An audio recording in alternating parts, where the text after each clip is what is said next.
तू तो मारो खिया देबे।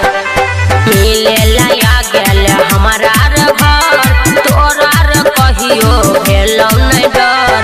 जान जतो माई तो कर तो पिटाई भाग जन छौरा रे ना सताना। घरवा के बोलावा के सोनावा चलो दी बुतानो मजा है तो कोरवा में आना। हाँ मजा है तो कोरवा में आना। कमलेश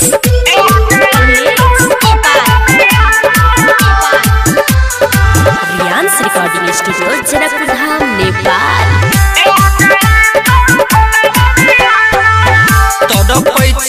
हम कले सट देना जानू देखले मानबो नैया आई गे बिना तोड़ जवानी सिखले।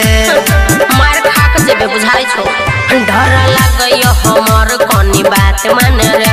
जल्दबाजी में धरेला नहीं जिद ठान रे। अभी के बारी बंद किल कहिया माई जागले है तई कोनी तू ही बताना। घरवा के बोलावा के सोनावा चलो दी बुतानो मजा है तो कोरवा में आना। हाँ मजा है तो कोरवा में आना।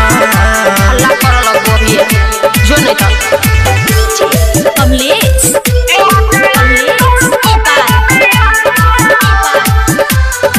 रियांस रिकॉर्डिंग स्टूडियो जनकपुर धाम नेपाल।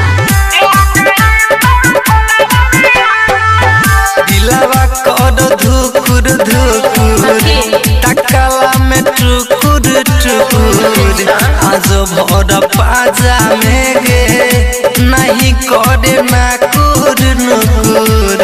की करियो रे कहीं मारते माय राइटर लव की विशाल रे करे छे परेशान। रोजा रोजा तोरा मिल ही पर है छो ध्यान। मोहन जी मधसी सुमन सोना कहै छो दोसर दिन मिली है छोड़ हटाना।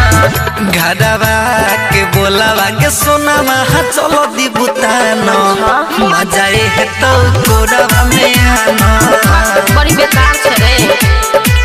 हाँ मजा है तो कोरवा में आना। छोड़ ना कहीं जूते चप्पल से मार खाबे ना तब तोरा थाक छौ तो।